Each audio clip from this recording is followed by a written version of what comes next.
Hello students, previous lecture में हम peptic ulcer के ट्रीटमेंट में यूज होने वाले डिफरेंट ड्रग टारगेट्स को डिस्कस कर चुके थे और आज के लेक्चर में जो ड्रग टारगेट हम डिस्कस करने जा रहे हैं वो है गैस्ट्रिक एसिड सिक्रेशन। बिकॉज हमने पहले ही स्टडी किया है कि पैप्टिक अल्सर किस वजह से होता है। ठीक है, पैप्टिक अल्सर है क्या है? जब आपके गैस्ट्रिक और इंटेस्टाइनल ट्रैक्ट में आपका इरोजन्स होने लगते हैं, लीजन्स फॉर्म हो जाते हैं, घाव बन जाते हैं, तो उसी को हम क्या बोलते हैं?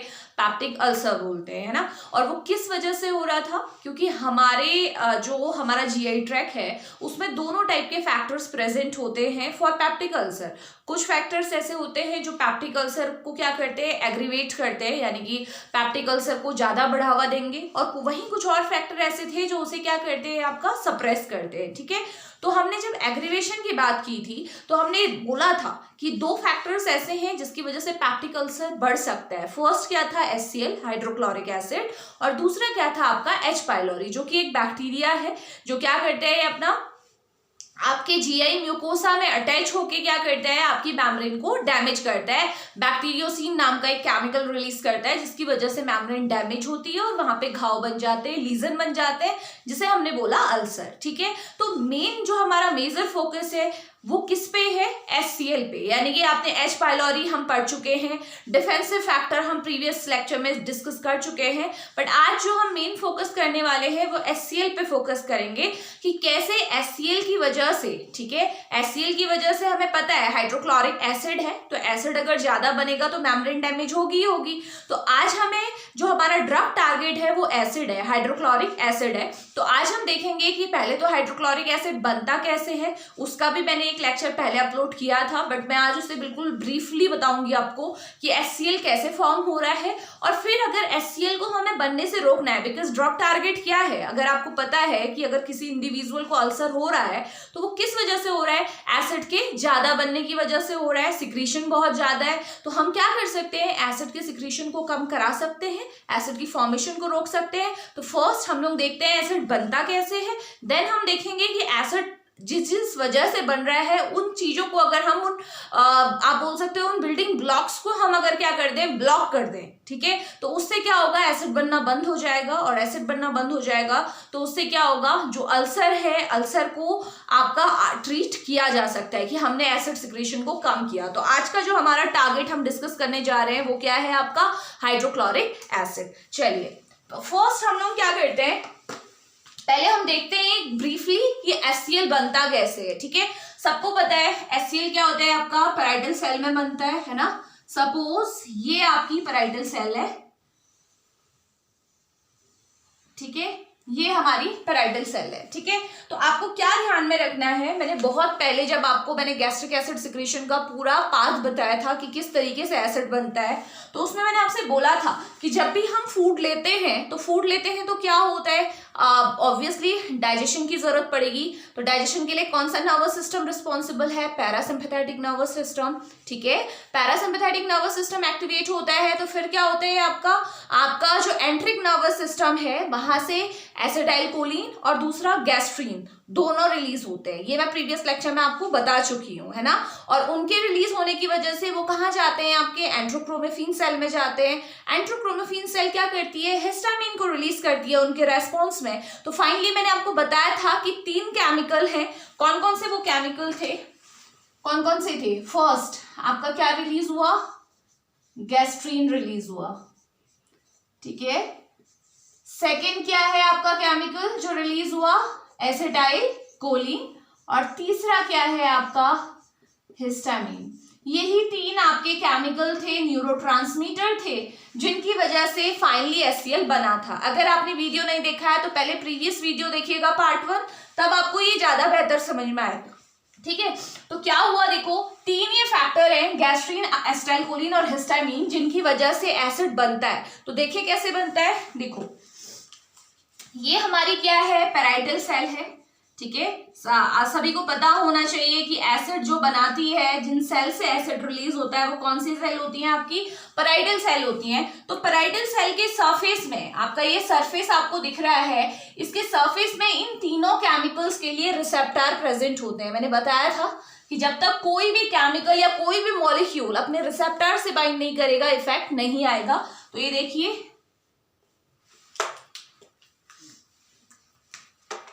ये पहला रिसेप्टर है, ये एक और रिसेप्टर बना लिया हमने, ये थर्ड रिसेप्टर है। वैसे नंबर ऑफ रिसेप्टर्स आपके काउंट बहुत ज्यादा होंगे, ठीक है, मैं केवल वन बता रही हूँ क्योंकि हमें एक एक का मैकेनिज्म डिस्कस करना है। लेकिन अगर स्टार्ट करते हैं, ठीक है, ये जो रिसेप्टर है ये कौन से रिसेप्टर है? M3 रिसेप्टर, या फिर आप बोल सकते हो मस्कैरेनिक रिसेप्टर, ठीक है। किसके रिसेप्टर होते हैं मस्कैरेनिक? एसिडाइल कोलिन के, ठीक है।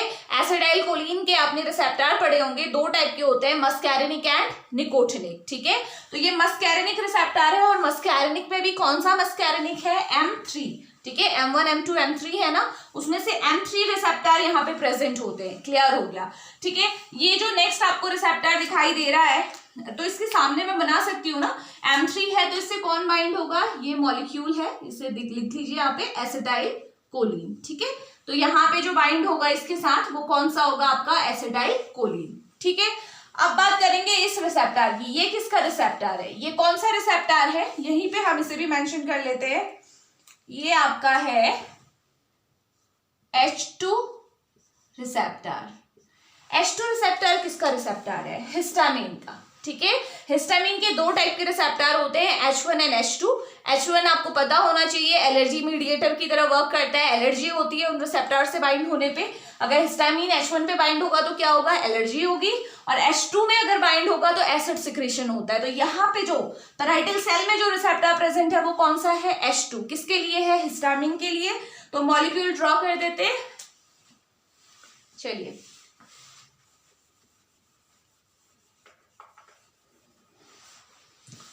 तो यहाँ पे कौन बाइंड होगा? ये क्या है? आपका हिस्टामिन है, मैं HIS लिख रही हूँ, ये क्या है? हिस्टामिन, यहाँ पे बाइंड होगा, ठीक है।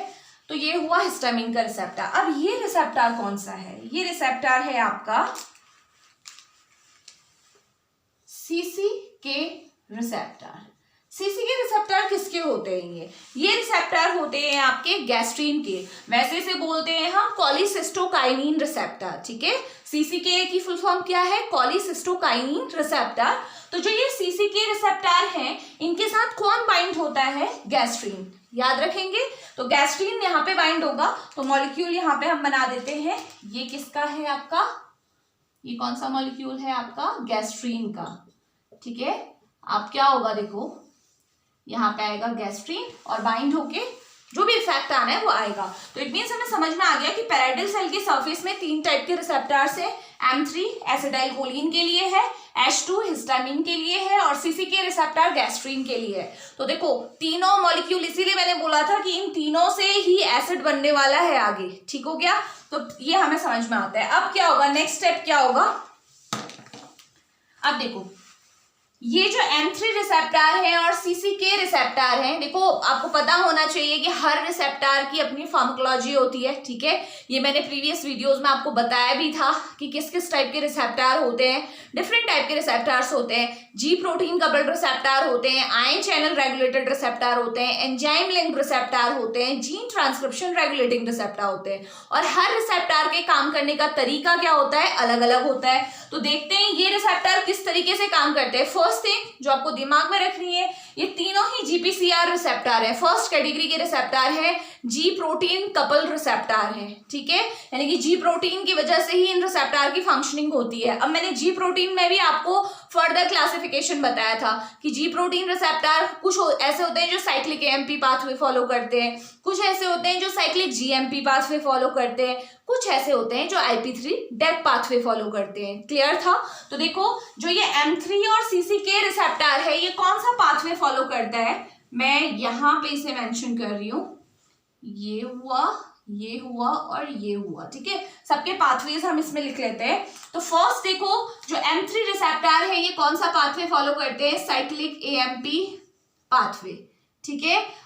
ये अगर आपने नहीं पढ़ा है तो आप रिसेप्टर फार्माकोलॉजी की वीडियो देखेंगे, उसमें आपको रिसेप्टर्स के सारे टाइप्स भी पता लगेंगे और फर्दर उनका जो फंक्शन है कि किस तरीके से वो वर्क करते हैं वो भी आपको पता लग जाएगा। तो M3 रिसेप्टर कैसे, किस पाथवे को फॉलो करते हैं? साइक्लिक AMP को।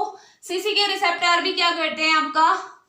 साइक्लिक 1 मिनट, यहाँ पे एक, हाँ इसे करेक्ट कर लेते हैं पहले।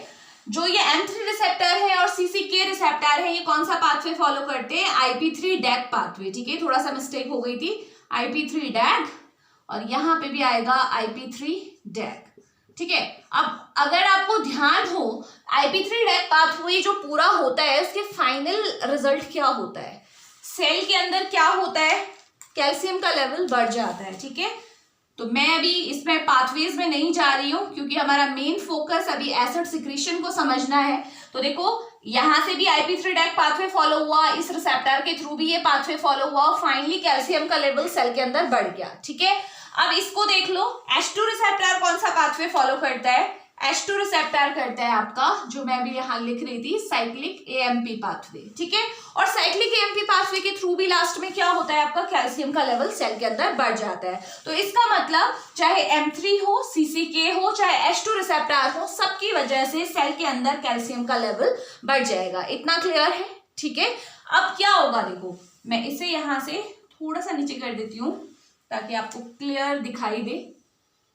ठीक है, अब क्या हुआ देखो, ये जो कैल्शियम की कंसंट्रेशन सेल के अंदर बढ़ रही है ना, इसकी वजह से क्या होगा, यहाँ पे जो ल्यूमेन है, यहाँ पे आपका एक पंप प्रेजेंट होता है यहाँ पे। ठीक है, कौन सा पंप होता है? Hydrogen potassium ATPase pump.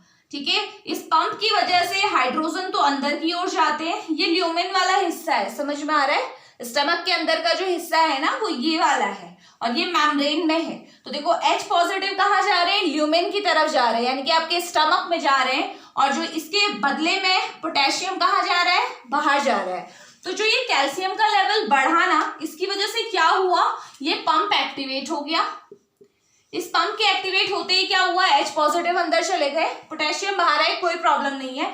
H positive lumen में आ चुका है, ये ल्यूमेन है मेन पार्ट जहां पे HCl बनता है। ठीक है, जहां पे बनना चाहिए, जहां पे बन रहा है। तो H पॉजिटिव आयन तो अंदर आ गया है, और क्लोराइड ऐसा है जो यहाँ पे फ्रीली मूव करता है दोनों डायरेक्शन में। क्लोराइड आयन जो होते हैं फ्रीली मूव करते हैं। ठीक है, तो H पॉजिटिव आ चुका है, क्लोराइड आराम से घूम रहा है, H और Cl आपस में मिल जाएंगे। Cl यहाँ पे प्रेजेंट होगा क्योंकि मैंने बताया कि यहाँ पे मूव करता है, क्लोराइड के चैनल्स होते हैं जिसके थ्रू क्लोराइड आपका ल्यूमेन में भी जाता है, यहाँ पे भी आएगा और यहाँ से यहाँ भी जाएगा। ठीक है, तो हुआ क्या देखो, ये H था, ये Cl था, ये दोनों आपस में मीट करेंगे और क्या बन जाएगा आपका फाइनली HCl, और यहाँ से ये रिलीज होके कहाँ पे आ जाएगा? आपके स्टमक में। तो ये था आपका पूरा प्रोसेस, HCl बनता कैसे है। तो आपको अल्टीमेटली ये समझ में आ गया ना कि आपके तीन ही आपके क्या थे, केमिकल या न्यूरोट्रांसमीटर कह लीजिए, जो क्या कर रहे हैं, एसिड को बना रहे हैं। ठीक है, कौन सा था? एसिटाइल कोलिन, हिस्टामिन और गैस्ट्रीन। तीनों अपने अपने रिसेप्टर में बाइंड हुए, अपना पाथवे फॉलो किया। तीनों ही GPCR रिसेप्टर्स के थ्रू काम करते हैं, G प्रोटीन कपल्ड रिसेप्टर के थ्रू काम करते हैं। इनमें से दो ऐसे हैं जो IP3 डैग पाथवे फॉलो करेंगे और एक ऐसा है जो साइक्लिक AMP पाथवे फॉलो करेगा। बट अल्टीमेटली होगा क्या, सेल के अंदर कैल्शियम का लेवल बढ़ जाएगा। जो ये कैल्शियम का लेवल बढ़ा हुआ है ये इस पंप को एक्टिवेट कर देगा। इस पंप का नाम क्या है? Hydrogen potassium ATPase pump. ATP driven pump है। ठीक है, ATP की जरूरत होती है, पता है ना आपके जो ट्रांसपोर्ट मैंने आपको बताया था, ट्रांसपोर्ट में हमने देखा था ना कि कुछ पंप ऐसे होते हैं आपके जिनको एनर्जी की जरूरत नहीं होती है, जैसे फैसिलिटेटेड में जो देखा था हमने, ये एक्टिव ट्रांसपोर्ट का एग्जांपल है। तो यहाँ पे एनर्जी की जरूरत पड़ती है, तो इस पंप का नाम क्या है? Hydrogen potassium ATPase pump. इसके थ्रू क्या होता है, जब भी कैल्शियम का लेवल बढ़ा, इसने इस पंप को एक्टिवेट कर दिया, हाइड्रोजन ल्यूमेन की तरफ गए, पोटेशियम बाहर की तरफ आ रहे हैं, पैराइटल सेल के अंदर जा रहे हैं, तो H आ चुका है, क्लोराइड फ्रीली मूव कर रहा है, HCl के साथ कंबाइन होगा, HCl बनेगा और HCl कहाँ रिलीज हो जाएगा? स्टमक लाइनिंग पे आ जाएगा और अपना फंक्शन परफॉर्म करेगा। क्या क्या फंक्शन हो सकता है HCl का? सबसे इंपॉर्टेंट फंक्शन क्या है? ये आपका फूड ब्रेकडाउन में हेल्प करता है। सेकेंड, प्रोटीन डाइजेशन में हेल्प करता है, क्योंकि जो आपका चीफ सेल जो होती हैं आपकी गैस्ट्रिक मेम्ब्रेन में ही प्रेजेंट होती हैं, चीफ सेल पैप्सिनोजन बनाती हैं जो कि इनएक्टिव होता है। पैप्सिनोजन पैप्सिन में किसकी वजह से कन्वर्ट होता है? HCl की वजह से। और एक बार पैप्सिन बन गया तो प्रोटीन का डाइजेशन आपका पॉसिबल हो पाएगा, क्योंकि अगर पैप्सिन नहीं बनेगा तो आपका प्रोटीन का डाइजेशन नहीं होगा, जो कि कितना जरूरी है ना। तो ये था आपका एसिड कैसे सिक्रीट होता है, ये हम पहले भी पढ़े हुए हैं, लेकिन अभी हमने एक डिफरेंट वे में इसे पढ़ा है जो हम फार्माकोलॉजी को बेसिकली इंक्लूड करते हुए। अब देखिए ड्रग टारगेट की बात करते हैं, ठीक है। अब हमें ये समझ में आ गया है कि कैसे कैसे एसिड बना है। अब इन्हीं आपके टारगेट पे हम अटैक करेंगे, ठीक है, और हम एसिड बनने से रोकेंगे, ठीक है। तो यहां से इसे हटाते हैं। चलिए, तो फर्स्ट टारगेट क्या होगा, देखो मैं यहां से आउट से ही स्टार्ट करते हैं, आउटसाइड मेम्ब्रेन से। ये हमारे ड्रग टारगेट है to decrease gastric acid secretion. देखो पहला टारगेट क्या होगा, इस रिसेप्टर को ब्लॉक कर दो। अगर एसिटाइलकोलिन बन रहा है कोई दिक्कत नहीं है, हमें पता है, हम पहले भी लेक्चर में पढ़ चुके हैं, आज भी मैंने आपको ओवरव्यू दिया था कि अगर हमने कोई फूड लिया है तो ACH बनेगा ही बनेगा, क्योंकि पैरासिम्पैथेटिक नर्वस सिस्टम एक्टिवेट होगा, गैस्ट्रिन बनेगा ही बनेगा, हिस्टामिन रिलीज होगा ही होगा, उस पर आप कुछ नहीं कर सकते। लेकिन आप एक काम कर सकते हो, अगर आप इन रिसेप्टर्स पे इन्हें बाइंड होने से रोक दो, इन मॉलिक्यूल को बाइंड होने से रोक दो, तो क्या एसिड बनेगा, नहीं बनेगा ना। तो देखते हैं कैसे होगा। फर्स्ट हमारा टारगेट रहेगा M3 रिसेप्टर, ठीक है। हम क्या करेंगे, यहाँ पे M3 रिसेप्टर को क्या कर देंगे, ब्लॉक कर देंगे। तो इसे हम बोलते हैं मस्कैरेनिक ब्लॉकर्स हम दे सकते हैं, ठीक है, जो इस रिसेप्टर को क्या करे, ब्लॉक करे। कौन सी मेडिसिन होती है जो इन रिसेप्टर को ब्लॉक करती है, M3 रिसेप्टर एंटागनिस्ट इसे बोलेंगे। कौन कौन सी है, मैं कुछ मेडिसिन के नाम यहाँ पे लिख रही हूँ। प्रोपेंथेलिन जो यूज होती है, एंड पायरेंजिपिन, ठीक है। तो ये कौन सी दोनों दवाइयां कैसी हैं जो क्या करेंगी, इस रिसेप्टर को ब्लॉक करेंगी, तो काम हो सकता है, ठीक है। सेकंड टारगेट क्या हो सकता है, ये वाला रिसेप्टर, H2 रिसेप्टर को भी ब्लॉक किया जा सकता है ना। तो चलिए अब हम करते हैं H2 रिसेप्टर को ब्लॉक करते हैं। चलिए इसको मैं यहां पे लिख देती हूं, H2 रिसेप्टर ब्लॉकर। कौन कौन सी ड्रग्स होती हैं जो H2 रिसेप्टर को ब्लॉक करती हैं, चलिए कौन कौन सी होती है, रेनिटिडीन, फैमोटिडीन, लोरेटिडीन, सो ऑन, ठीक है। बहुत सारी आपकी मेडिसिन होती है, मैंने कुछ यहाँ पे मेंशन कर दी है, ठीक हो गया। तो ये कौन सी है, टिडीन आ रहा है ना लास्ट में, यहाँ पे सॉरी, यहाँ पे TIDIN आएगा, ठीक है। तो ये आपकी क्या है, H2 ब्लॉकर है, यानी कि ये इस रिसेप्टर को ब्लॉक कर देंगी तो भी क्या होगा, आपका एसिड प्रोडक्शन रोका जा सकता है, ठीक है। थर्ड टारगेट क्या है हमारा, गैस्ट्रीन। गैस्ट्रीन को बाइंड होने से रोक सकते हैं, इस रिसेप्टर को भी तो ब्लॉक कर सकते हैं हम। CCK को देखें, इसके रिसेप्टर आपका एक ही इसका क्या है, रिसेप्टर आपका अवेलेबल है, ब्लॉकर अवेलेबल है, तो मैं यहाँ पे लिख देती हूँ, इसको आप बोल सकते हो गैस्ट्रीन एंटागनिस्ट, ठीक है। ये क्या है, गैस्ट्रीन एंटागनिस्ट है, गैस्ट्रीन की जगह पे खुद चला जाता है और गैस्ट्रीन को बाइंड नहीं होने देगा, ठीक है। बहुत कम यूज होता है, अभी रिसर्च ट्रायल्स में ये ज्यादा चल रहा है, बट इसका नाम आप जरूर नोट कर लें, क्या है इसका नाम, नेटाजिपाइड, ठीक है, नेटाजिपाइड, ठीक। ये क्या है, गैस्ट्रीन एंटागनिस्ट है। तो इसका मतलब आपने तीनों रिसेप्टर्स को ब्लॉक कर दिया, ठीक है। अब क्या होता है, देखो अब जब आप ट्रीटमेंट कर रहे हो, कोई भी आपके पास अल्सर का पेशेंट आ रहा है या एसिडिटी जिसे ज्यादा है, तो आप ऐसा तो नहीं कर सकते कि आप ये वाली मेडिसिन भी दोगे, ये भी दोगे, ये भी दोगे, क्योंकि ये बहुत ज्यादा टीडियस होता है ना। कि आप क्या कर रहे हो, आपको पता है एक को रोक के काम चलने वाला है नहीं, ठीक है। एक किसी को ब्लॉक कर दो तो उससे काम इतना अच्छा नहीं चलेगा। मान लो किसी को एसिडिटी की प्रॉब्लम है, एसिड सिक्रीशन ज्यादा हो रहा है, तो ज्यादातर आपने देखा होगा हम H2 ब्लॉकर देते हैं, रेंटेक है ना, सबसे पॉपुलर मेडिसिन है, देते हैं। लेकिन उससे क्या होता है, गैस्ट्रिक एसिड सिक्रीशन बहुत ज्यादा नहीं होता। अगर किसी पेशेंट में आपको चाहिए कि भाई यहाँ थोड़ा बहुत सिक्रीशन कम करके काम चल रहा है, तो हम किसी एक कैटेगरी में जा सकते हैं। इसको तो इतना यूज करते नहीं है, मैंने बताया ये ट्रायल्स में ही चल रही है। H2 ब्लॉकर आप यूज कर सकते हो, M3 रिसेप्टर एंटागनिस्ट भी यूज कर सकते हो, बट ज्यादातर केसेस में H2 ब्लॉकर ही यूज होता है, ठीक है। तो अब ये तो हम कर सकते हैं, लेकिन अब मान के चलिए कि कोई पेशेंट ऐसा आया कि जिसकी कंडीशन बहुत ज्यादा सीवियर है, यानी कि जिसमें आपको एसिड कंट्रोल बहुत ज्यादा जरूरी है, उस केस में आपका टारगेट क्या होना चाहिए। आप इन तीनों को टारगेट ना करके आप सीधे इस पंप को भी तो टारगेट कर सकते हो, कर सकते हो ना। इन्होंने, ठीक है, इन्हें आपने कुछ नहीं किया, इन्होंने कैल्शियम के लेवल को अंदर बढ़ा दिया, क्योंकि इनकी वजह से क्या हो रहा है, कैल्शियम का लेवल ही तो बढ़ रहा है, ठीक है। और इस कैल्शियम के लेवल के बढ़ने की वजह से ये पंप एक्टिवेट हो रहा है, जिसकी वजह से HCl बन रहा है। तो हम क्या करें कि हम इन पे टारगेट ना करके हम सीधे इस पंप को टारगेट करते हैं, ठीक है। तो इससे क्या होगा, आपका जो एसिड सिक्रीशन है बहुत ज्यादा सप्रेस हो जाएगा। इसीलिए इसकी एक ही डोज, आपकी OD डोज ही क्या होती है, इनफ होती है। तो देखते हैं जो लास्ट टारगेट इसका बनता है वो क्या है, आपका पंप इनहिबिटर्स, ठीक है। ये कौन से हैं आपके,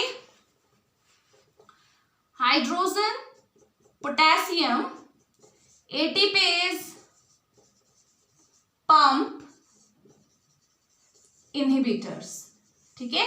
इस पंप को इनहिबिट करवा दीजिए और उससे भी आपका क्या होगा, एसिड सिक्रीशन आपका सप्रेस हो जाएगा। तो इसमें कौन सी ड्रग आती है, यहां पे मैं मेंशन कर रही हूं, इसमें आती है आपकी ओमेप्राजोल,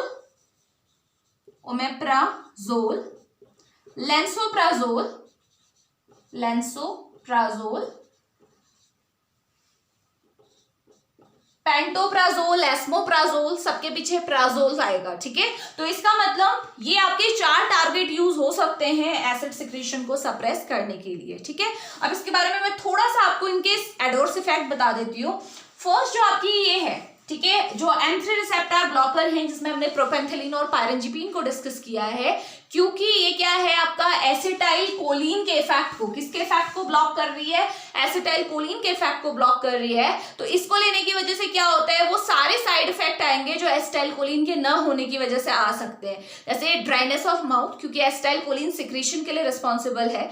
जो आपका सलाइवेशन होता है, जो सिक्रीशंस होते हैं, वो किसकी वजह से होते हैं, एसिटाइल कोलिन की वजह से। तो अगर आपने एसिटाइल कोलिन के इफेक्ट को ब्लॉक कर दिया है तो क्या होगा, आपका फर्स्ट सिक्रीशन नहीं होंगे, तो ड्राइनेस हो जाएगी माउथ की। सेकेंड, आपको पता है एसिटाइल कोलिन की वजह से क्या होता है, हार्ट रेट कम होता है, कार्डियक आउटपुट कम होता है, हार्ट पे नेगेटिव इफेक्ट आता है ना।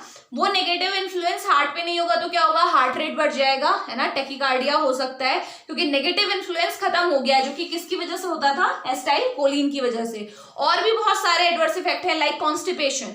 एसिटाइल कोलिन क्या करता है, GI कॉन्ट्रैक्शन करता है ना, हमें पता है कि उसकी वजह से क्या होता है, कॉन्ट्रैक्शन होते हैं। तो अगर आप खुद सोचिए, आपके इंटेस्टाइन में, आपके स्टमक में कॉन्ट्रैक्शन खत्म हो जाएंगे तो क्या होगा, उसकी वजह से क्या हो सकता है, आपका डिफिकेशन में प्रॉब्लम आ सकती है, कॉन्स्टिपेशन हो सकता है, क्योंकि फीकल मटेरियल को रिमूव करने के लिए कॉन्ट्रैक्शन होना, पेरिस्टाल्टिक मूवमेंट होना बहुत ज्यादा जरूरी होता है, ठीक है। तो ये थे आपके साइड इफेक्ट ऑफ या एडवर्स इफेक्ट ऑफ प्रोपेंथेलिन एंड पायरेज़िपिन, या फिर और भी ड्रग जो कि M3 रिसेप्टर को एंटागोनाइज करती हैं।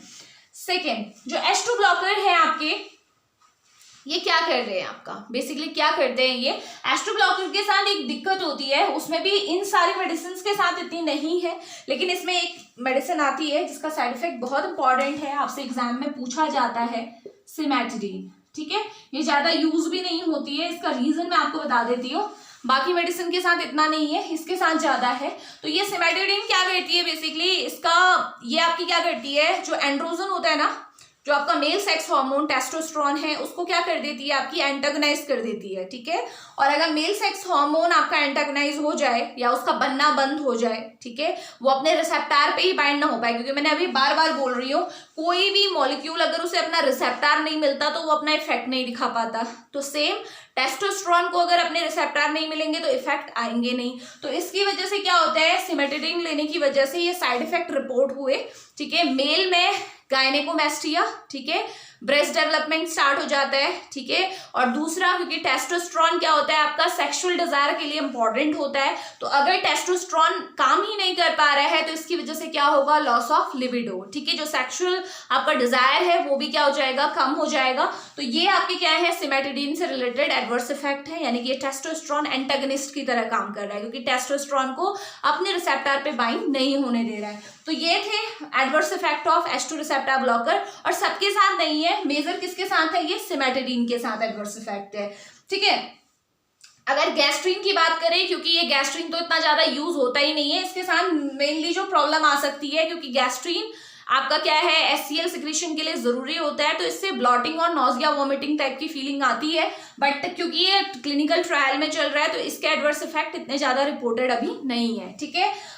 नेक्स्ट आपका आता है लास्ट जो है हमारा हाइड्रोजन पोटेशियम एटीपेज इनहिबिटर। इनके साथ जो दिक्कत है, फर्स्ट ये क्या करते हैं, हाइपोमैग्नीसीमिया कॉज करते हैं, मैग्नीशियम के लेवल को बहुत कम कर देते हैं, और मैग्नीशियम हार्ट के लिए बहुत ज्यादा जरूरी होता है, ठीक है। और दूसरा, मैग्नीशियम क्या करता है, हमारी मसल्स को रिलैक्स रखता है, तो इसकी वजह से क्या हो सकता है, मसल के रिलैक्सिंग पावर क्या हो जाएगी, कम हो जाएगी। तो पहली इंपॉर्टेंट बात ये ध्यान में रखें। और साथ ही साथ इनके लॉन्ग टर्म यूज की वजह से अगर आप ये हाइड्रोजन पोटेशियम पंप इनहिबिटर्स को लॉन्ग टर्म के लिए यूज करते हो तो उससे आपके लीवर किडनी पे नेगेटिव इफेक्ट पड़ता है, ठीक है, डिसफंक्शनिंग हो सकती है। और हमेशा ध्यान रखना, इससे रिलेटेड एक इंपॉर्टेंट क्वेश्चन और भी आता है कि जो hydrogen potassium ATPase pump inhibitors है, इनका जो होता है आपका 24 आवर लग जाता है इसको दोबारा बनने में, क्योंकि ये इरिवर्सिबली इनहिबिट होते हैं, ठीक है। एक बार अगर आपने एक पंप को इनहिबिट करा दिया तो दोबारा इसे आप रिकवर नहीं कर सकते हो। दोबारा रिकवर करने का मतलब यही वाला पंप दोबारा यूज नहीं होगा। ये पंप एक बार अगर इसका डीएक्टिवेशन हो चुका है तो अब नया पंप बनेगा, और नया पंप बनने में 24 आवर्स लगते हैं। इसीलिए जो आपकी ये इनकी डोजिंग होती है ये 1 a डे इनफ रहती है, क्योंकि एक दिन में एक बार लोगे तो 24 आवर्स के लिए आपके पंप क्या हो जाते हैं, डीएक्टिवेट हो जाते हैं। उसके बाद आपका नए पंप बनते हैं 24 आवर्स के बाद और अपना इफेक्ट प्रोड्यूस करते हैं, acid secretion as it is चलने लगता है। तो ये था about the very important target of peptic ulcer, आपका जो क्या है गैस्ट्रिक एसिड सिक्रीशन का इनहिबिशन। इसके अलावा जो भी टारगेट थे हम वो प्रीवियस लेक्चर में डिस्कस कर चुके हैं, इसे डिटेल में करना था, ये टारगेट मैं आपको बता चुकी हूँ, इसे रिवाइज कीजिए। अगर कोई भी आपको प्रॉब्लम हो, इससे रिलेटेड कोई भी क्वेरी हो तो आप कमेंट बॉक्स में मेंशन करना, ठीक है, मैं डेफिनेटली आंसर करूंगी। Thank you so much.